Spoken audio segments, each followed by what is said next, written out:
So it takes two people to operate the locomotive. You have a fireman and an engineer. The fireman's job is to maintain the steam pressure, the fire in the firebox, and the water level in the boiler. On 611, the firebox area is 107 square feet. It's basically a small garage in there. So it's not like in the movies where you're shoveling coal. It's impossible to do to maintain 300 pounds of pressure.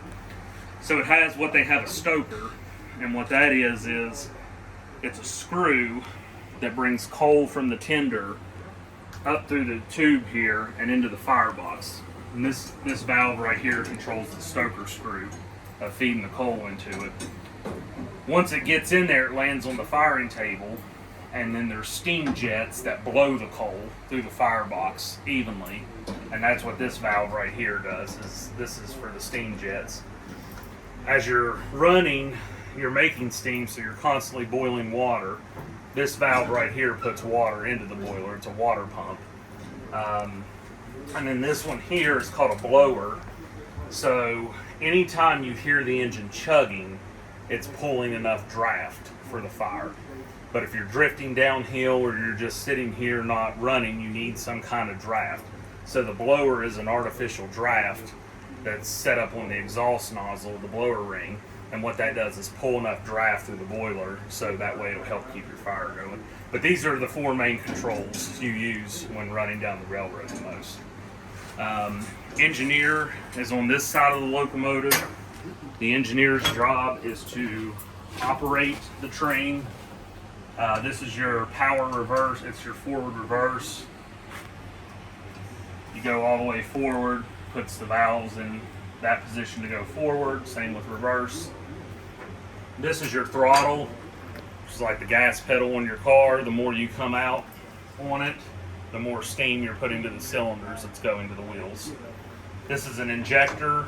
It also puts water into the boiler. You have to have two methods of putting water into the boiler, so if one fails, you have another way. These are the brakes for the train, called the automatic train. You actually use the train to stop you. You don't use the brakes on the locomotive to stop you.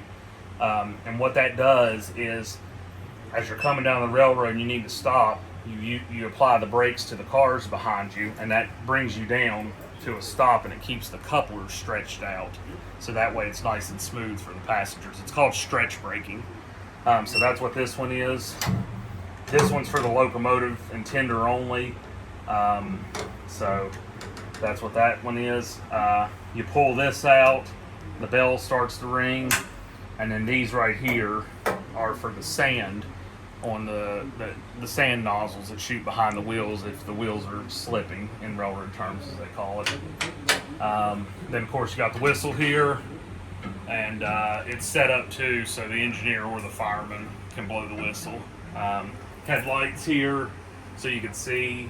Normally there's a gauge panel here on both sides that gives you your steam pressure, your air brake pressures, your speedometer, all that.